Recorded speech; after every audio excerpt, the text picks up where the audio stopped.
I'm ChosenArchitect, and this is All The Mons.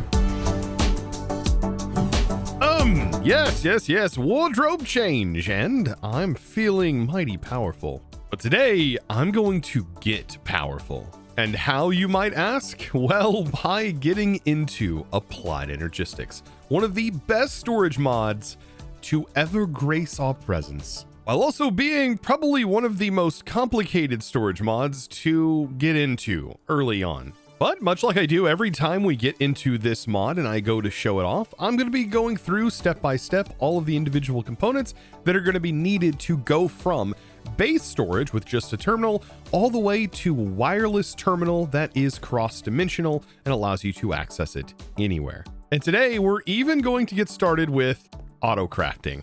And that's because I want to fill this entire center area here with the Applied Energistics structure that I've got planned up in my head. Now, first thing on the to-do list, find ourselves an AE2 meteor. And would you looky there, there is actually one right by the base. But if you didn't happen to find one, you can always use a meteor compass, and that should definitely lead you to it. But I tell you, these things are kind of hard to miss on a map. Straight down into the center of this thing, which you probably are going to want at least an iron pickaxe, you will find a mysterious cube.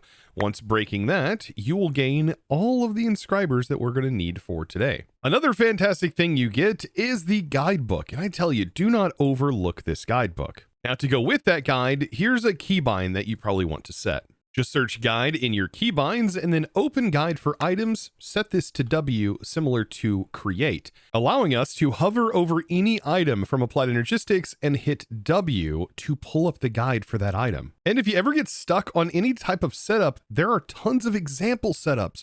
Just don't overlook this. Such a good addition to this mod. But anyways, back to the meteor, which you do want to collect as much of this skystone as you can. I recommend taking all of it if at all possible. But be very careful with this down here. We are actually looking for a flawless bud. So right here is a flawless bud. All of these other ones that aren't flawless, which actually we do have 2 flawless, which is beautiful, 3 flawless. That's fantastic. Any of them that are not flawless, I do recommend just simply breaking. So we have 3 flawless right here. Really, I only need 2. All of the other ones, break them down completely. So you're going to continue placing them and breaking them back down, and eventually they'll turn into a solid block of certus quartz. And this is going to be kind of important for us getting started. Now, believe me, there is a need for us to get AE set up. This is a rather large mod pack, and at some point we were going to need to do this. And I think now that we have power, it's going to be the best time to get started with this mod. And I'm sure by this point you figured out all of the janky parts of RF Tools storage. For example, like the way that it handles pulling dyes and crafting dyes into items. Yeah, it does a lot of weird things, but you know what? It's a pretty good early storage for how cheap it is. Now, there's a couple of ways that we could move this. Cardboard boxes are actually pretty decent. And I don't think it's too difficult for us to get our hands on cardboard boxes. We can make some of this dust. For example, the productive trees. If you just make a sawmill, you can get quite a bit of this. Just toss some logs in this bad boy and notice how slow it is. Yeah, good thing we made that one to make this go a whole lot faster, right? And there we go. We have ourselves dust, and we can combine this and we get ourselves some cardboard boxes. Like, really nice way to store this. And whenever we click this on here, it has now encapsulated this. But another nifty thing you can do is you can use your cut paste tool. With the cut paste gadget, you right click and then shift right click, and that will select the area. And then you just hit cut. And now we can place this down anywhere whenever we're ready. Until then, I'm just going to leave it in my inventory. But I'm definitely going to clean the rest of the skystone up. We'll need that later. Now, before we get even further into Applied Energistics, you might notice a few things that might look different than your game. And that's because I'm actually using a resource pack called AE2 Blackout, which makes AE2 dark mode. Ever since its texture changes, I think that it is really bright. And so I have found a new texture pack that I have fallen in love with, and that is called AE2 Blackout, like I said. And there's a couple of different options. You have AE2 Overlay, which just removes the absolute blinding white light that'll hit you from the terminal if you just want the GUI. But if you want everything, the AE2 Blackout covers everything. Well, the first things that are probably going to catch you off guard are going to be like the inscribers. Note, these look totally different than the original. But man, it just fits so much better, I think. Now, when it comes to inscribers, I'm going to want to set up 5 of these early on, and we can just power them directly, just like this in the back. Putting a point here, setting the power to the main, and these are all now ready to go. I love how in the middle of this, the Wandering Trader pops in and is like, hey, I got some stuff for you. For example, a chipped pot and even a special Wanderer Pokénav. I'll take that. Pokénavs are fantastic. We haven't even made one yet, but they're used to sort of show you what Pokemon exist in the area you're currently in. Now, alongside the inscribers, we are also going to need chargers, which yet again can also be charged just with direct FE power. Now, automating the charging should be quite simple. We just need to take items out of a barrel and send it into the top of these chargers.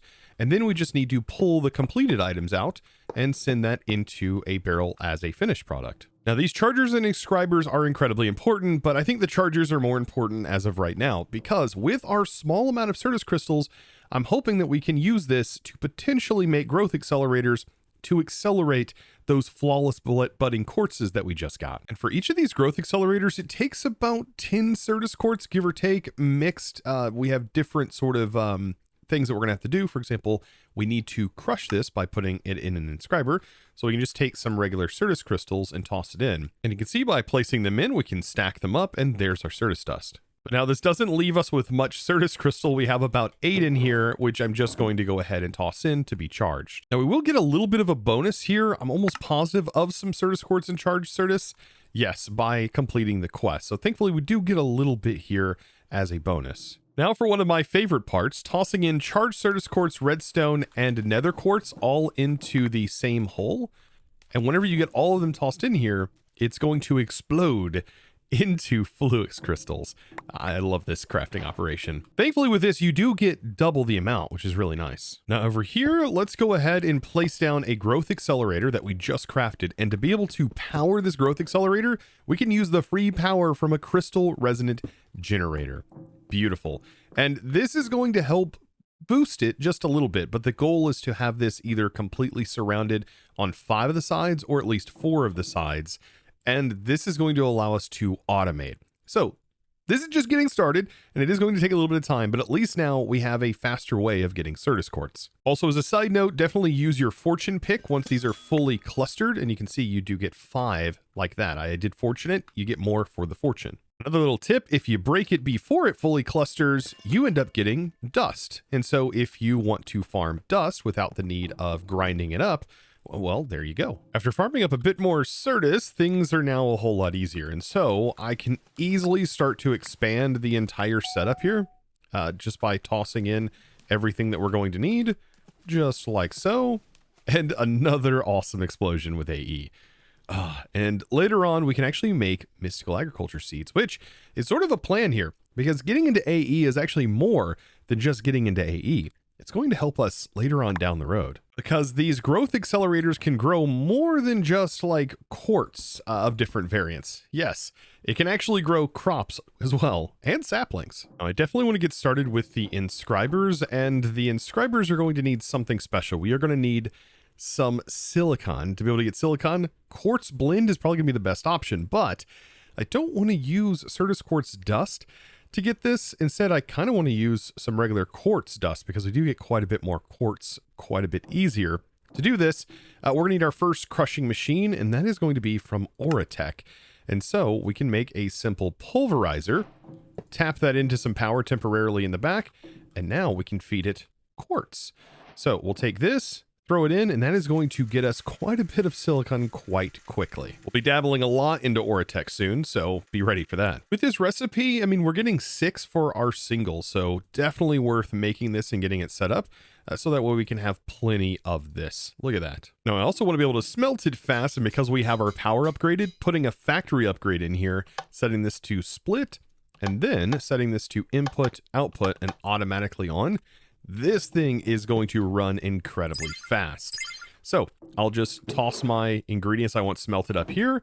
Look how quickly it gets smelted down below. Oh, and that's right. It even goes even further because it does give us 4 each time this is smelted. First circuits you want to get absolutely done is going to be the calculation ones, because these are what's going to allow us to make the speed upgrades. And so we'll throw this together, added some hoppers just to constantly fill in redstone because that's what this one is always going to be doing. And then this one, I'm just filling the silicon in because that's what this is always going to be making. And like I said, acceleration upgrades are key. Definitely want to get these going as quick as you can, as they take it from slow like this to incredibly quick. Now back to setting up our certus farm. There is a simple certus farm that is already set up and sort of shows you how to do this, but this does look kind of complicated. And I can actually go ahead and set this up in a much different way. I do want to kind of show this off. So we are going to be using a very similar setup to this. However, we're going to be utilizing these crystal resonant generators, which are just providing free power to the whole system. And I'm going to be utilizing the top and the bottom for collection, making sure we take advantage of both sides. This is a pretty important farm and is what's going to allow you to really dive deeper into AE early on. So we're going to need a couple of things. We're going to need an annihilation plane, some sort of storage, and we're going to also need some storage buses. And I'm going to be doing two setups, one for certus quartz and one for certus quartz dust. So on this farm, I'm going to start by placing an annihilation plane on the top. And then back here, we're going to have an annihilation plane facing the back. And now I am going to have some cables that are running up and into this. And then we also need cables that somehow make their way to the back and into this. So much like so, but we don't want it connecting, for example, to this growth accelerator. So what we can use is a cable anchor to prevent that from actually connecting. Now we do want to power this whole chain of cables that are completely separate from all of the accelerators. To do that, another crystal resonant generator will provide power to this network. But now for the fun part. Whenever we place the storage bus onto our storage, which in my case is a functional storage drawer that I've customized, we need to set a specific item to go into this barrel. By default, it should just like farm anything. But what I want to do is I want to say, hey, only farm certus quartz. That way it makes sure that it waits till it is fully grown before trying to harvest. And this is going to allow the annihilation planes to function. Now this side is going to work a little bit differently because we need to tell it, hey, farm only the items, in that case, that are farmable. And that is going to be certus quartz dust. So what this should do is it shouldn't farm these fully grown ones because the output product is not certus quartz dust. And so once this is all connected up and we also put in our annihilation planes, it shouldn't do anything. Well, until we break this. Once we break this and we get our first little growth, then it should harvest. You can see right there, it harvested it because it was not fully grown, in which drops certus quartz dust. And with this, we're now rocking because we can produce just about anything from AE2 now. With all of that, 'tis time to get our AE system up and running. And this means we can now start to transfer all of our items from our tablet into some digital storage using some ME drives. Now, this is going to need power. One way you can get power in is an energy acceptor. This is pretty easy and cheap to make early on, or you can just go straight for a controller. And a controller can also receive power and is also another good alternative. With some power provided to our controller, our network is up and running and I can start to place in some terminals. And I've doubled up on my terminals because I do want to turn these into some digital ones down the road. So crafting terminal needs to go in, pattern encoding terminal for now, and then also a pattern access terminal. Really, really nice to have all of these. Now to move all this stuff, I definitely recommend filling at least one of these disk drives with 1Ks first, waiting until that fills up, and then we can start crafting the higher tiers going into the next drives. That's because of AE2 typing. But in my opinion, I wouldn't dwell on this too much. I wouldn't worry about the typing or the bytes used, as making more drives is very simple to do. To make this process smooth, inside of here, I would set this to amount plus. That way you have all of your single items all situated here, and that is going to fill up your first few drives and kind of leave those. And that's because each one of these is going to take up a single one of those stacks. We can see this by dragging these items in. You can see how that is going to fill it up, and we're using all of those types. But when it comes to multiple stacks for items, that'll be a little bit different. That doesn't use up as many types, and we'll start to use just simply more bytes. And if you want to read up on how the bytes are configured, there you go. Like, the typing does matter on your byte consumption. But I mean, think of it as a chest that holds a bunch of different items, and also those individual slots can hold a significant number of items per slot. And that sounds kind of familiar, doesn't it? Now, honestly, I wish there was a quick and easy way to just transfer all of the items from the RF tool storage like you can do with several others. But yeah, I mean, the best thing to do is just to keep right clicking and just fill your entire inventory and transfer them in one section at a time. And that's simply because you can't interface very well or connect up to the RF tool scanner very well. You can hopper items into it, just not really out of it. And there's the last of my storage. I just got to throw it all in here, and now everything is stacked within. We have all of our 1Ks that are now filled up. I added 4 more 1Ks here. Then we have 4 4Ks, and I also crafted 2 16Ks.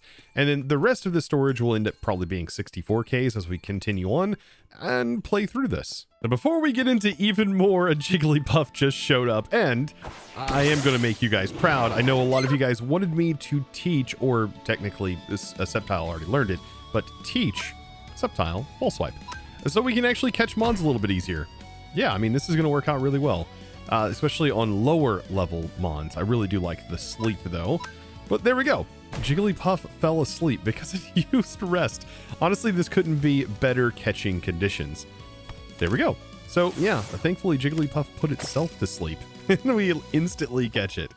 This is great. All right, perfect. Now back to AE. Now I do want a replacement for our tablet scanner, which gave us access to all of our storage, no matter what dimension we were in. And we can do the same thing with Applied Energistics, and it is going to be very convenient to have that. To make these, I think the hardest part about this is just making the dense cells. It just requires a lot of Fluix materials in order to do this. Then I can use those terminals that I crafted up earlier to craft all of these separate individual terminals, like this, for example. We have a pattern encoding terminal, and then also a pattern access terminal, all of which we can craft together, and then we can craft this into one central thing. So there's a wireless universal terminal, and then there we've combined them all into one central terminal. But we can't use it just yet. And that's because we need a wireless access point. So now that we have the wireless access point, that's just about it. We can place this right here for now, and then we drop this in, and it is now linked up, allowing us to see all of our storage. When it comes to keybinds, this is something you may want to note. For the regular terminal, I like to use Control-E to be able to open it up. And then for the pattern encoding terminal, I like to use Control-R. And for the pattern access, Control and F. So my keys are kind of all similar, and I'm going to be using this a lot. Wireless terminal can now go inside of really any curio slot. It can just set anywhere we need it to go. So for example, the regular curio slot, or I usually like to keep it in the deep learner slot because I never use this one. But with the terminal made, there's some really important settings that aren't on by default. If you go into the wireless terminal settings, we have some new things. We have the ability to enable pick block and also craft if missing, and you can keep things restocked. I usually only use this when needed, but the new craft if missing is absolutely fantastic. And so once we have auto crafting up and running, we can just simply pull things right out of our inventory, and if we run out, we can craft it on demand. But that pick block, let's get back to that. One of my favorite features. Let's say I'm building and I want some polished andesite, and I happen to have some inside of my terminal. Instead of opening my terminal and putting it in my inventory, I can just use the middle mouse click button, and it is going to do like it does in creative and pick that block and pull the items out of my storage into my inventory. It's so good. If there was any feature that could get you to try Applied Energistics, I would really hope this is the one. As it even works for your modded items. Let's say I want some universal cable. It just pulls it right out if you have it in stock. So now we've got our terminal, but we've got to make it cross-dimensional. To make it cross-dimensional, this is where things get a little bit wild. We need to make a singularity, but there's a lot of mods in here that make making singularities a lot easier. One of those very items is going to be the reaction chamber. And this will allow us to turn matter balls, which are easy to make, into singularities, which require a ton of items normally. Now, making matter balls, which we are going to need for this operation, we want to set this to condense into matter balls. And then we put a 16K drive in here, a lot cheaper than a 64K, which is usually required for singularities. And we want to pull from a sink. So I'm going to take a pipe here, and we're just going to send and void water, because this is going to void either items or water in this case. So we'll set our piping, put the upgrade in, And now this is producing matter balls for us at a reasonable rate. And to make the singularity, we need 64 of them and a teensy bit of lava. And while that's crafting up, I'm going to get everything needed to be able to make a quantum ring, which is going to be something that we're going to need to make. And we just need one of them. So let's go ahead and make this singularity. I think I can just right click. Yes, some lava into here. That's going to process up the 64 in there. And bam, we get ourselves a singularity. And really, we only need one. All I need to do now is technically blow it up. Yes, we'll place down some tiny TNT to make the explosion not as large. Make sure our magnet is off. And I'm just going to toss this and an ender pearl down. So the singularity and ender pearl. And then we just need to set the TNT on fire. And this will grant us entangled singularities. These two are paired up and will only stack with each other. And this is what you need to link two of these quantum rings together, which allows you to share your network cross-dimensionally or over a large range. But instead of connecting two of them, what we're going to do is we are going to connect one of them to a digital version, which is going to be stored inside of this card. So this is actually going to use a little bit less here, but there we go. There is the quantum bridge card, which we are going to need. And then we need our regular quantum bridge. So let's go ahead and build our quantum bridge, which is going to be connected down here. You build it in a circle, and then in the middle, you'll have your quantum link chamber. And then you need to be connected to one of these 4 cardinal directions. You need to give it channels and make sure it's connected. In this case, it is directly connected to the controller face, so we are fine here. Later, we're going to have a much nicer controller setup. But after this is done, we need to open this up, put one of the quantum entangled singularities in there, and then place this card inside of our terminal, and then we can place the quantum singularity in this quantum entangled singularity, that is. And now we shouldn't have to worry about range upgrades in this because it should just work anywhere. And if you didn't have wireless charging, well, this would also keep it charged with your AE system. And does this work cross-dimensionally? Yes, 100%, so long as the area it's in is chunk loaded. Now it's time to get into the hard part. Let's talk about channels. There's only 2 numbers you need to worry about. 32, which branch off from a face of a controller, and then any ad hoc network, which is just going to be a baseline of Fluix cables. Those only carry 8. So the only 2 numbers you need to worry about is 32 and 8. And it's kind of a numbers game whenever you play with this mod, and I absolutely love this little numbers game. It's not too bad to get used to.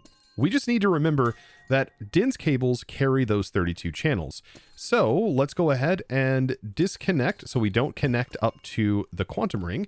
And we're just going to run a dense cable down from the 32 channels and carry that over. And I recommend using smart cables so you can actually see these numbers. These numbers are kind of important.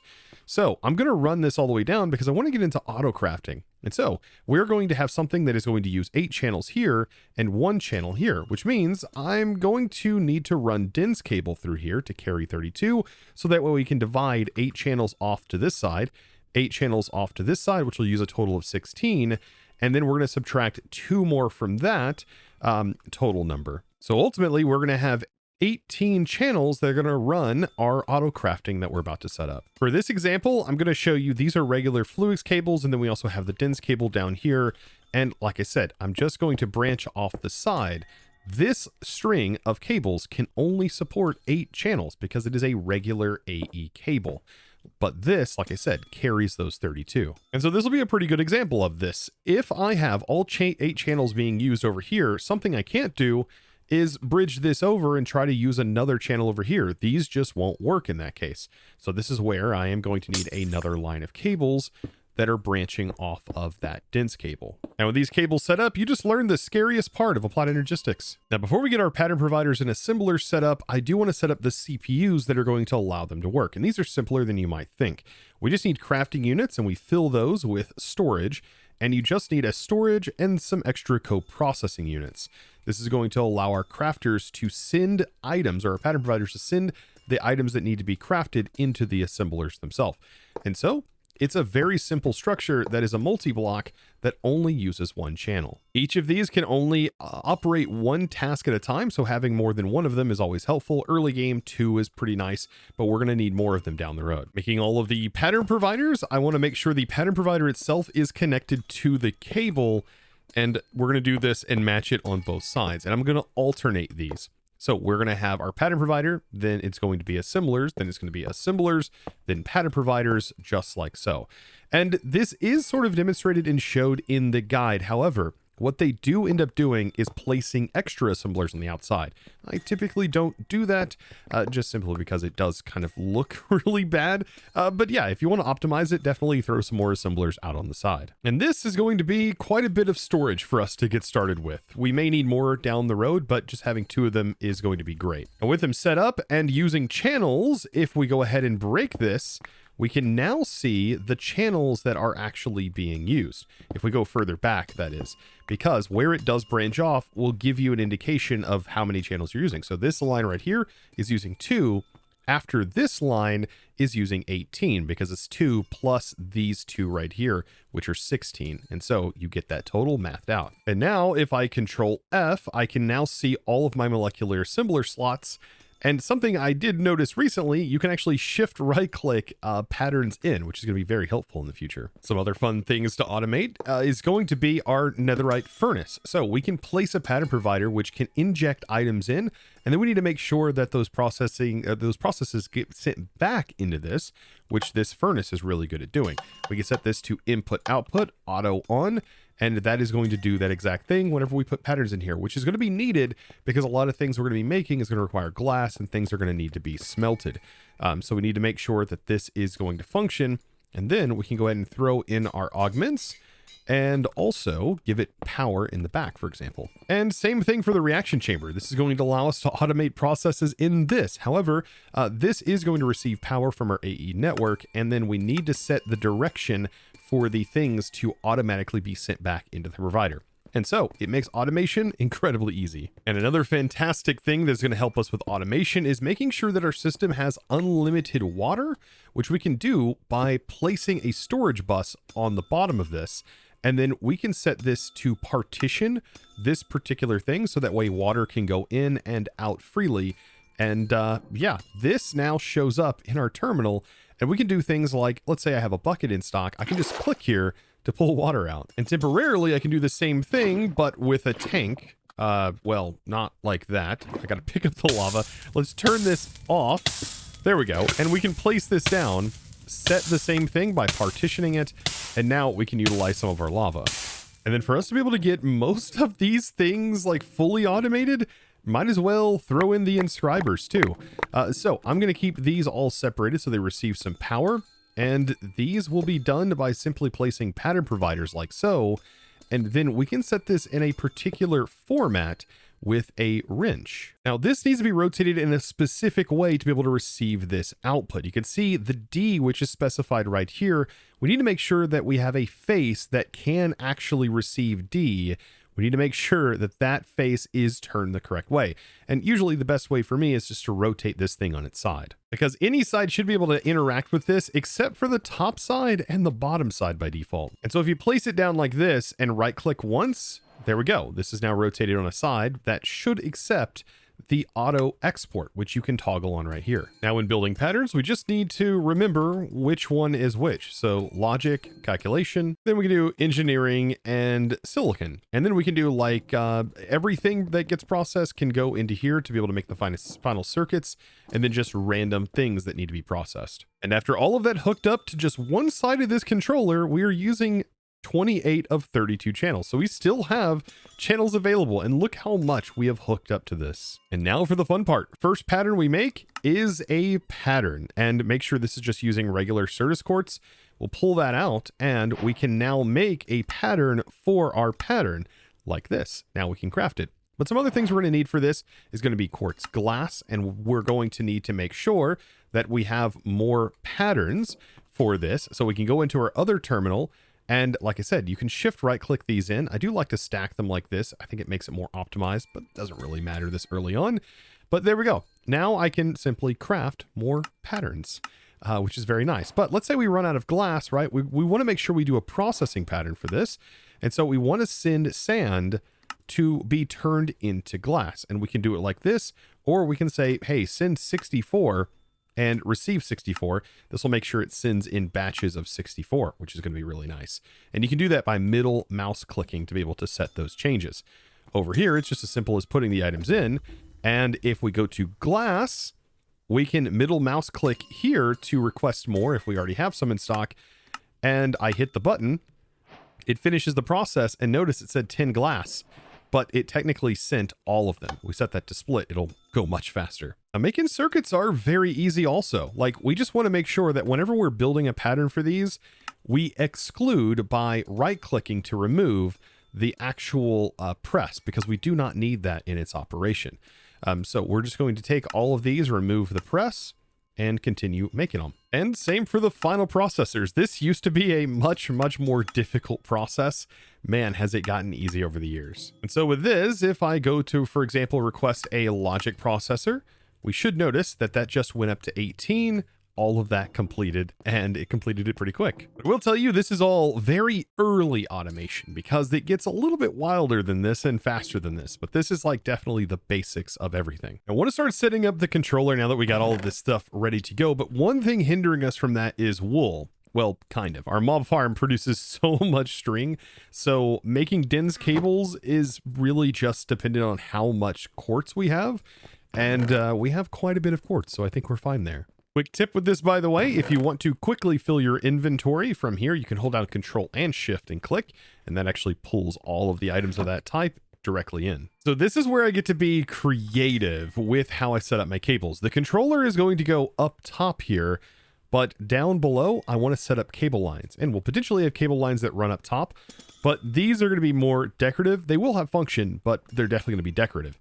And I want this to sort of match the rocket theme. For now, I'll start by auto-crafting about 200 dense ME cables, which is what we're going to run. And then I'm going to craft myself a very nice color applicator. And with the matter balls that we've been producing, I get to use these to be able to color our cables. The two colors that I plan on using is going to be gray, so we'll make some gray matter balls.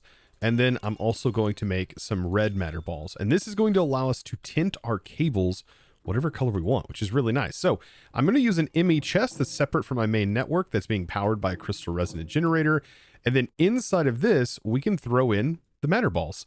And then whenever we pull this out, we now have the ability to paint black and red. And we can hold down Shift and scroll wheel to be able to swap between those two. And this is going to be really helpful because I'm going to have cables connected to my controller that's going to be up here. And I'm going to build a 5x5 controller. The max size you can go, by the way, is a 7x7. And I mean, it doesn't look all that bad, but these cables are going to make it look so nice. So the plan for the cables, run cables down on all sides like so.